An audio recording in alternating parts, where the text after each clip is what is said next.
Recently I was sick, really sick, life-threatening sick.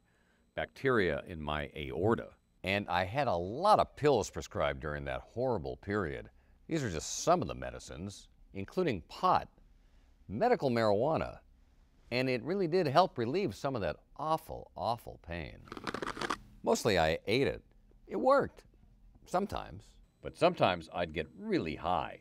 Too high. Sometimes I'd take the same amount and not feel a thing. Didn't seem like the other drugs where the same amount would have the same effect every time. How come? Because of the federal status of cannabis right now, those federal agencies that do all of that monitoring are not allowed to do it. There's no FDA regulations because the federal government says it's illegal to sell or use the drug. Don Land is professor of chemistry at UC Davis, who works with the cannabis industry. I don't buy things that haven't been tested. Just like I don't buy aspirin from somebody selling it on a street corner. I go to a pharmacy, right? Well, I go to legal marijuana dispensaries, legal in California anyway, and decided to do the testing myself the government doesn't mandate, to find out exactly what is in the medicine I'm taking. We bought different kinds of items at random at 12 random places in San Francisco and Oakland. We bought $600 worth of flowers, edibles, and what they call shatter, kind of hash oil. Then we took it to the Steep Hill Labs in Oakland. You know, the science is there. We've been doing this since 2008. We were the first. We've developed, very advanced methodologies. Steep Hill Labs is among the national leaders in testing, used by California dispensaries which really want to know what they're selling.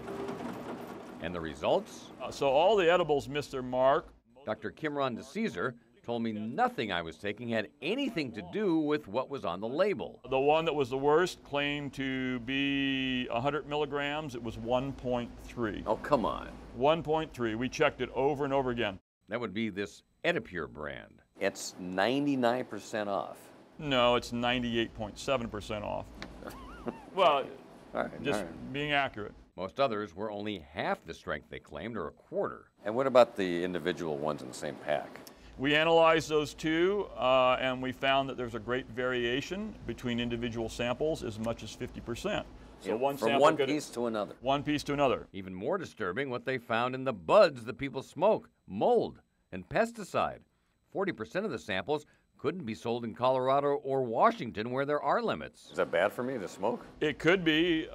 Even if there are no mycotoxins in mold, there are certain deadly molds like penicillin or aspergillus. They could have deadly mycotoxins. They can kill people. And 15% of the hash oil had benzene, which is not approved for use in the human body.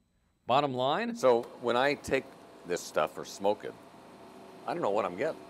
You don't know what you're getting. I wish I did. It's my medicine. And if it really is medicine, shouldn't it be regulated? That's up to the politicians. Mike Sugarman, KPIX 5.